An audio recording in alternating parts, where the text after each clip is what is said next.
आज की स्टोरी एक सच्ची घटना पर आधारित है। कहानी की शुरुआत होती है ईचा नाम की एक महिला से, जो अपने अजीबोगरीब सपने के बारे में हमें नरेशन के जरिए बता रही होती है। वह बताती है कि हर रात उसे एक सपना आता है जिसमें वह खुद को किसी अनजानी लेकिन बेहद सुकून देने वाली जगह पर पाती है। इस रहस्यमयी जगह में वह एक शानदार हवेली जैसे घर के पास पहुंचती है और वहां उसे एक बहुत ही आकर्षक और रहस्यमय पुरुष मिलता है। वह शख्स हर रात उसके सपनों में आता है और दोनों के बीच एक गहरा रिश्ता बनता जा रहा होता है। ईचा को यह सब बिल्कुल असली जैसा महसूस होता है, जैसे यह कोई सपना नहीं बल्कि हकीकत हो। लेकिन असली झटका तब लगता है जब जैसे ही वह आदमी ईचा के करीब आने लगता है। हम देखते हैं कि असल दुनिया में ईचा के कपड़ों के बटन खुद ब खुद खुलने लगते हैं, यानी कोई अलौकिक ताकत हकीकत में उस पर हावी हो रही थी। और तभी अचानक हमें दिखता है कि असल दुनिया में ईचा के साथ एक डरावना डेमन इंटीमेट हो रहा है, जिसकी ईचा को जरा भी भनक नहीं होती। उसे तो यही लगता है कि यह सब बस एक सपना है। अब जैसे ही सुबह के 4 बजे दरवाजे की घंटी बजती है, ईचा की नींद खुल जाती है। वह उठती है थोड़ी हैरान, लेकिन अपने सपने की वजह से मन ही मन खुश भी होती है। नीचे जाकर दरवाजा खोलने पर हम उसके पति एरियल को देखते हैं, जो पेशे से एक सिक्योरिटी गार्ड है। आज भी वह ओवर टाइम करके देर रात घर लौटा है, लेकिन ये लेट नाइट शिफ्ट्स अब रोज का किस्सा बन चुकी है और इसका असर दोनों के रिश्ते पर साफ नजर आने लगा है। ईचा, जो अब पहले जैसी नहीं रही, अपने पति से कहती है कि वह जैकेट ढंग से टांगे। एरियल ऐसा करता भी है, लेकिन तभी रहस्यमयी डेमन उस जैकेट को गिरा देता है, जैसे वह इन दोनों के बीच दरार और बढ़ाना चाहता हो। इसके बाद हमेशा की तरह दोनों के बीच बहस छिड़ जाती है और एरियल नाराज होकर बिना खाना खाए ही सोने चला जाता है। अगली सुबह जब एरियल नीचे आता है नाश्ते के लिए,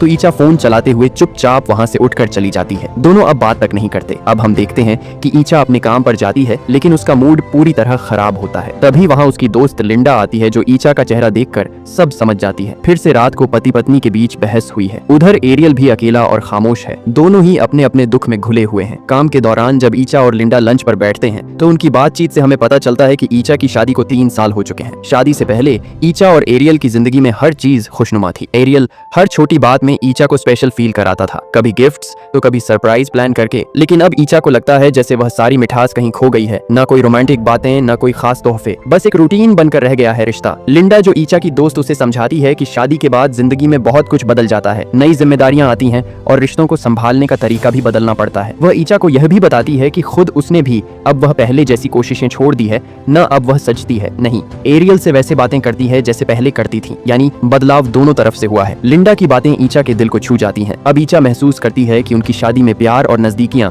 धीरे धीरे खत्म हो चुकी हैं। उसे तो यह भी याद नहीं था कि उन्होंने आखिरी बार एक दूसरे के साथ सुकून भरा समय कब बिताया था। लिंडा उसे सलाह देती है कि वह आज रात थोड़ी सी कोशिश करे, अच्छे से तैयार हो और पति को वह प्यार और अपनापन महसूस कराए जो वह पहले करता था। ईचा भी यह बात मान लेती है। उधर एरियल के ऑफिस में उसका सीनियर उसे समझाता है कि ओवर टाइम और जिम्मेदारियां अपनी जगह है, लेकिन पत्नी को समय देना भी जरूरी है। एरियल इस बात को समझता है, क्योंकि वह जो कुछ भी कर रहा है ईचा के अच्छे भविष्य के लिए ही तो कर रहा था। हालांकि उस दिन भी वह थोड़ी देर से घर आता है, लेकिन इस बार माहौल अलग होता है। ईचा उसका गर्मजोशी से स्वागत करती है, खुद उसकी जैकेट उतारती है और उसके लिए पहले से चाय बनाकर रखती है। एरियल इस बदले अंदाज से बेहद खुश होता है। उसे पहली बार ऐसा लगता है कि उसकी कोशिशों की कदर की जा रही है। धीरे धीरे उनके बीच फिर से नजदीकियां बढ़ने लगती हैं, लेकिन जैसे ही वह दोनों एक दूसरे के करीब आते हैं, घर की लाइट्स अजीब तरह से झपकने लगती हैं और तभी हम देखते हैं कि वही डेमन जो पहले ईचा के सपनों में आता था, अब फिर से उसी पल उनके बीच मौजूद है। वह अब भी ईचा के साथ जुड़ा हुआ है। फिर रात को जब ईचा सोती है, तो खुद को उसी अजीब सी इमारत में पाती है जहां वह पहले जाती थी। वहां वही हैंडसम सा शख्स,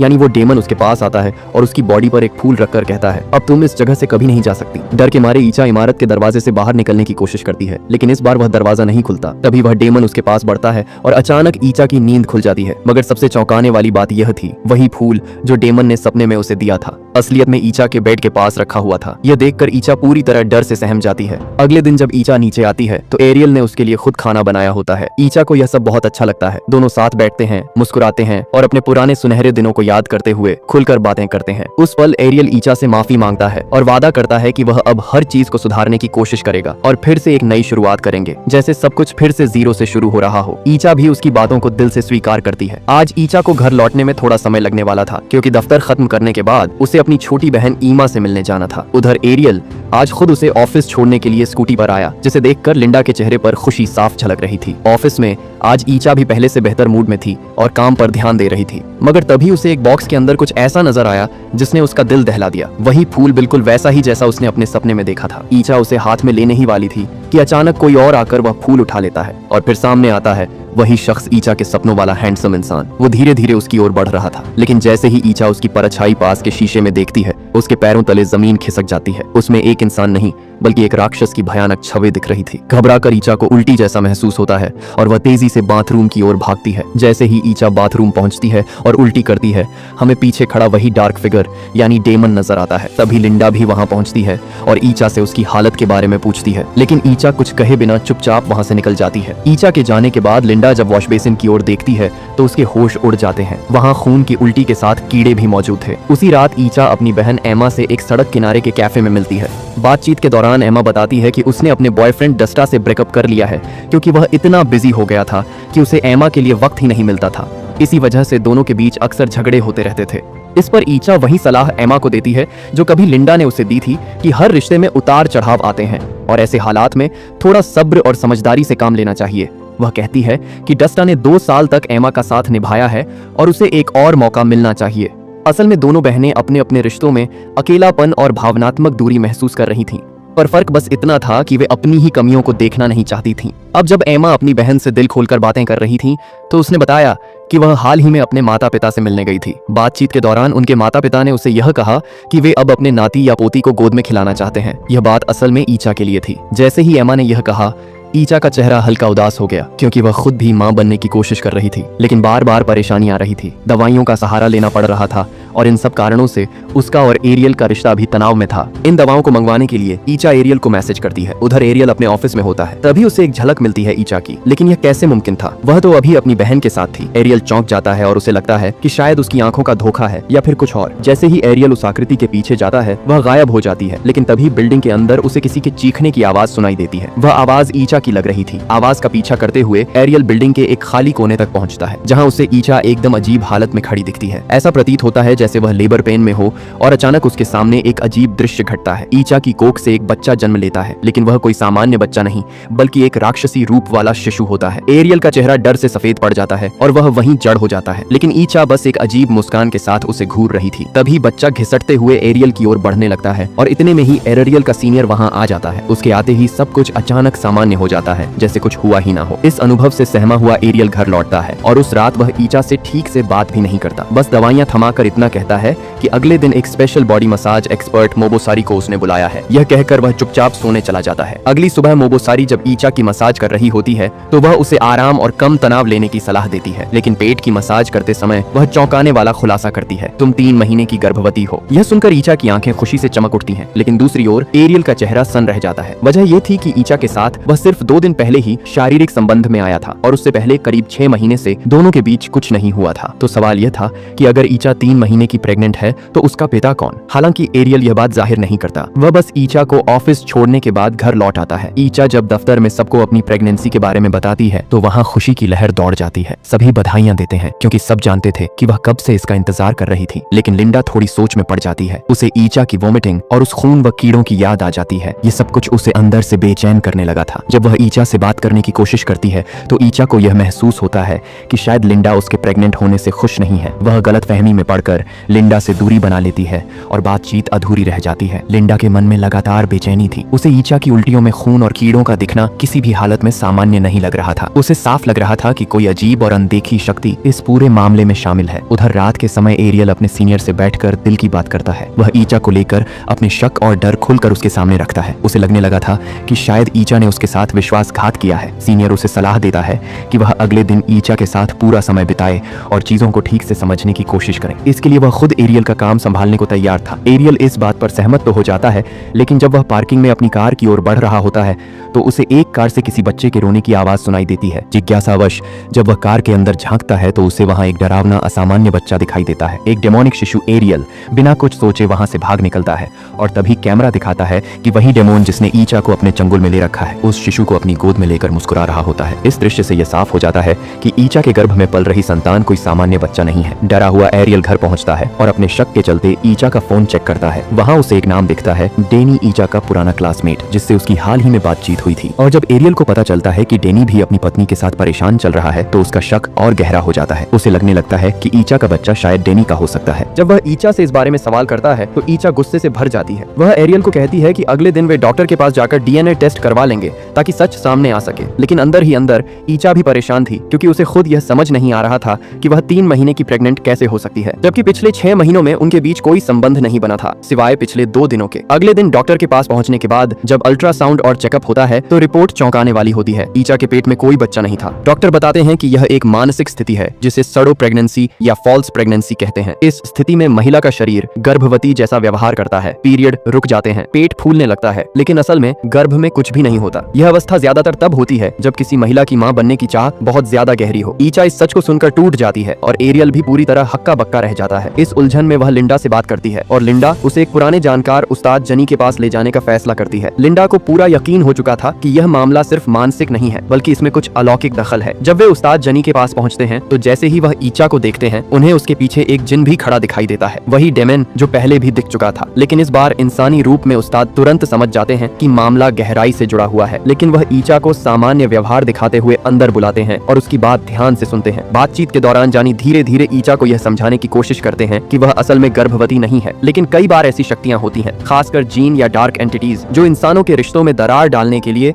सपनों में प्रवेश करती है और महिलाओं के साथ संबंध बनाती है। इसका नतीजा यह होता है कि प्रेमी प्रेमिका या पति पत्नी के बीच लगातार गलत फहमियां और झगड़े शुरू हो जाते हैं। ईचा अब भी पूरी तरह से मानने को तैयार नहीं थी कि उसके पेट में कोई बच्चा नहीं है। गुस्से से भरी हुई वह जानी के पास से उठकर घर चली आती है और उसके साथ लिंडा भी उसके घर रुकती है ताकि उसे थोड़ा सहारा दे सके। लिंडा उसे समझाने की कोशिश करती है, उसकी बातें ध्यान से सुनती है और उसे हल्का महसूस कराने के लिए एक दोस्त की तरह पेश आती है। लेकिन जैसे ही लिंडा वापस अपने घर के लिए निकलती है, घर से कुछ ही दूरी पर सड़क के किनारे उसे एक छोटी सी बिल्ली का बच्चा दिखाई देता है। लिंडा इंसानियत के नाते उसे उठाकर सड़क से हटाकर किनारे रख देती है, पर जैसे ही वह अपनी स्कूटी की ओर बढ़ती है उसे लगता है कि वह किटन उसके पीछे आ रही है। जब वह मुड़कर देखती है तो कोई नहीं होता। शक के चलते वह दोबारा उस जगह लौटती है जहां उसने किटन को रखा था और वहीं उसे एक छाया नजर आती है जो इंसान की तरह दिखती है लेकिन कुछ अजीब थी। जैसे ही वह पास जाकर देखती है उसे एहसास होता है कि वह कोई आम इंसान नहीं बल्कि वही जिन है जिसने ईचा को परेशान कर रखा है। इससे पहले कि लिंडा कुछ कर पाती, जिन उस पर हमला कर देता है और उसे मौत के घाट उतार देता है। इसी वक्त दूसरी ओर ईचा अचानक एक भयानक सपना देखकर उठती है। उसने अपने सपने में लिंडा की मौत का पूरा दृश्य देखा था। वो घबराकर उसी जगह दौड़ती है और वहाँ पहले से ही भीड़ लगी होती है। जमीन पर लिंडा की लाश खून से सनी पड़ी थी। यह देखकर ईचा बुरी तरह टूट जाती है। वह फूट फूट कर रोने लगती है। इतने में एरियल भी ईचा को इस हाल में देखकर उसकी तरफ दौड़ता है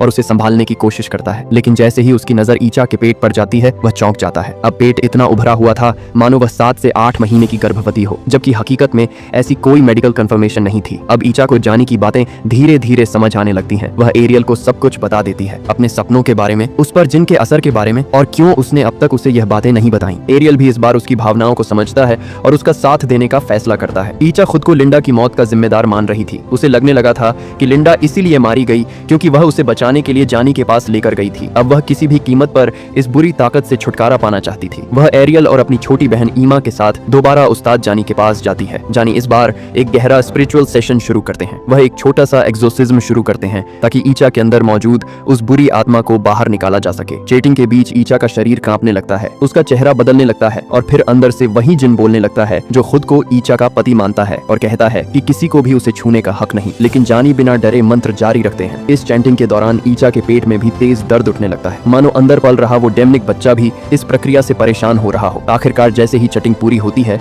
ईचा का शरीर शांत हो जाता है, वह वापस नॉर्मल हो जाती है। जानी बताते हैं कि उसका सामना दासिम नाम के एक शक्तिशाली जिन से हुआ है, एक ऐसा जिन जो अलग अलग कपल्स के रिश्तों में दरार डालने के लिए जाना जाता है। वो अक्सर सपनों में आकर महिलाओं के साथ रिश्ता बनाता है और उन्हें भ्रमित करता है। उसने ईचा को भी उसी तरह अपने जाल में फंसा लिया था और ईचा की गर्भावस्था दरअसल उसकी मानसिक, भावनात्मक और आध्यात्मिक पकड़ का नतीजा थी, न कि किसी जैविक प्रक्रिया का। अब जानी ईचा को सलाह देते हैं कि वह नियमित रूप से रुकिया करवाती रहे। रुकिया इस्लाम में एक आध्यात्मिक उपचार की विधि मानी जाती है। इसमें कुरान की खास आयतों को रोजाना पढ़ना होता है और हर प्रकार की समस्या के लिए अलग अलग आयतें निर्धारित होती हैं। उस्ताद जानी भी ईचा को एक कागज पर एक आयत लिख कर देते हैं जो उसे प्रतिदिन पढ़नी थी ताकि आत्मिक रक्षा बनी रहे। घर लौटकर ईचा और एरियल आपस में बैठकर बात करते हैं। दोनों स्वीकार करते हैं कि उनके बीच पैदा हुए फासलों के लिए वे दोनों ही जिम्मेदार थे। वे एक दूसरे से माफी मांगते हैं और रिश्ते को फिर से नई शुरुआत देने का निर्णय लेते हैं। अगले कुछ हफ्तों तक सब कुछ सामान्य और शांत रहता है। ईचा का मन पहले से कहीं ज्यादा स्थिर हो गया था। न कोई डरावना सपना, न कोई अजीब एहसास। एरियल भी उसका पूरा ख्याल रखता है। देखते ही देखते 14 दिन बीत जाते हैं और जिनसे उसका कोई संपर्क नहीं होता। एक दिन जब दोनों डिनर के लिए बाहर जाते हैं, एरियल उसे बताता है कि उसकी कंपनी उसे ट्रांसफर करना चाहती है। दूसरी ब्रांच में उसका प्रमोशन तय है, लेकिन काम दूसरे शहर में होगा। शुरू में एरियल इस बारे में असमंजस में होता है। वो ईचा की हालात को लेकर चिंतित है, लेकिन जब ईचा उसे भरोसा दिलाती है कि वह अब ठीक है तो वह उसे जाने के लिए सहमत कर देती है। अगले दिन एरियल शहर के लिए रवाना हो जाता है। उसके जाते ही ईचा को घर थोड़ा सुना सुना लगने लगता है। वो एमा को कॉल करती है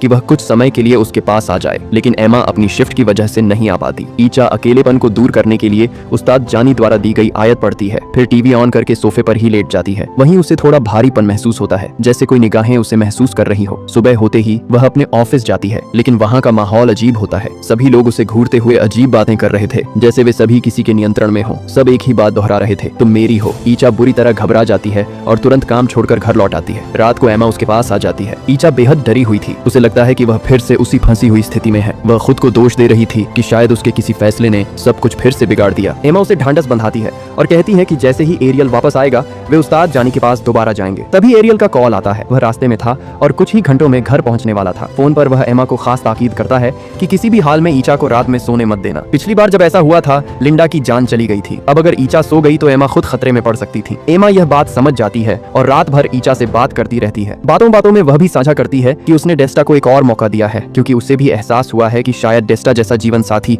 उसे दोबारा ना मिले। पर इसी बीच ईचा अनजाने में झपकी ले लेती है। जैसे ही एमा उसे उठाने की कोशिश करती है, एक अदृश्य और बेहद ताकतवर शक्ति उसे बेड से नीचे पटक देती है। फिर वह शक्ति उसे जमीन पर घसीटती हुई कमरे से बाहर ले जाती है। कमरे में अब फिर वही साया था, वही जिन जो खुद को ईचा का पति मानता था। वो अब फिर से ईचा के पास लेट जाता है, जैसे मानो उसके वापस आने का यही मौका हो। रात के अंतिम पहर में जब ईचा की आंख खुलती है, उसे फिर वही एहसास होता है। उसका शरीर भारी लग रहा था और पेट पहले से ज्यादा उभरा हुआ, जैसे वह फिर से गर्भवती हो गई हो। अब यहाँ यह सवाल उठ सकता है कि ईचा इतनी जल्दी दोबारा प्रेग्नेंट कैसे हो गई। लेकिन ध्यान देने वाली बात यह है कि जिनों की दुनिया में समय का प्रवाह वैसा नहीं होता जैसा इंसानों की दुनिया में होता है। हमारे लिए जहाँ कुछ घंटे ही बीते होंगे, वहाँ उनके लिए शायद कई हफ्ते या महीने निकल चुके हों, या हो सकता है उल्टा हो। कहने का मतलब यह है कि जिन्नात समय के साथ खिलवाड़ कर सकते हैं। अब जब ईचा को दोबारा गर्भवती होने का एहसास होता है तो वह पूरी तरह से टूट जाती है। गुस्से और घबराहट में वह खुद ही अपने पेट पर मुक्क मारने लगती है, जिससे उसे तेज ब्लीडिंग होने लगती है। वो लड़खड़ाते हुए कमरे से बाहर निकलती है और देखती है कि पास में एमा बेहोश पड़ी है। हालांकि उस वक्त वो एमा की हालत पर ध्यान नहीं दे पाती। उसका पूरा ध्यान अब सिर्फ उस बच्चे को खत्म करने पर होता है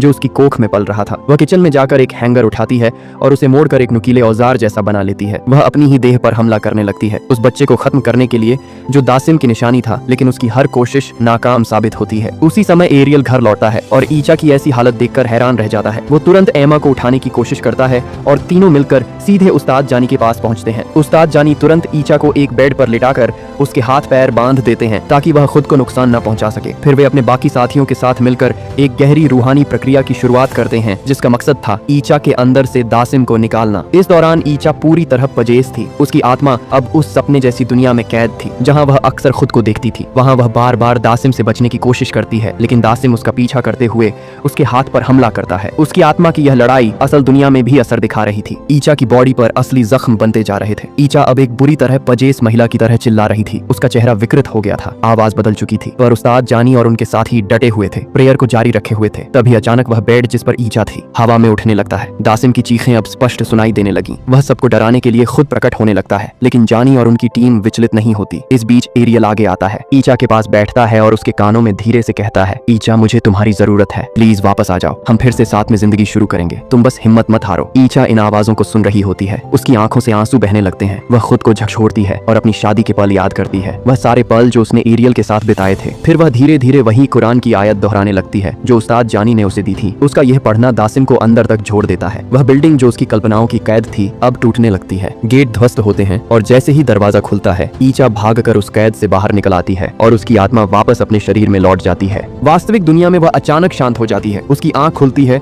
और वह सामान्य हो जाती है। तो दोस्तों, अब कहानी के अंतिम हिस्से में आते हैं जो हमें 6 साल बाद की झलक दिखाता है। ईचा और एरियल अब एक सुखी दाम्पत्य जीवन जी रहे हैं। उनके 2 प्यारे बच्चे हैं और उन्होंने शहर से थोड़ा अलग एक शांत जगह पर नया घर ले लिया है। एक दिन जब वे सब मिलकर लॉन में बैठे होते हैं, ईचा अचानक पूछती है, एमा आर्का कहाँ है? आर्का यानी उनका बड़ा बेटा जो खेलते खेलते मुख्य गेट की तरफ चला गया था। गेट के पास आर्का के सामने एक अजनबी भी खड़ा होता है, एक ऐसा चेहरा जिसे ईचा अपने बुरे सपनों में पहले भी देख चुकी थी, वही दासिम जो कभी उसकी आत्मा पर हावी हुआ करता था। एमा दौड़ती हुई वहां पहुंचती है और आर्का को लेकर घर के अंदर जाती है। वह उसे प्यार से समझाती है कि बेटा अजनबियों से दूरी बनाकर रखो, चाहे वे कितने भी अच्छे लगे। लेकिन आर्का का जवाब थोड़ा अजीब होता है। वो अंकल तो बहुत अच्छे थे, यानी कि वो दासिम से जुड़ाव महसूस कर रहा था। यहाँ से कहानी एक नया शक पैदा करती है और सबसे चौंकाने वाली बात यह है कि यह कहानी पूरी तरह काल्पनिक नहीं है। दरअसल एक पॉडकास्ट में एक असली जोड़े की कहानी सुनाई गई थी जिसमें कहा गया कि एक जिन ने उनके रिश्ते में दरार का फायदा उठाकर बीच में घुसने की कोशिश की थी और यही ये कहानी खत्म हो जाती है।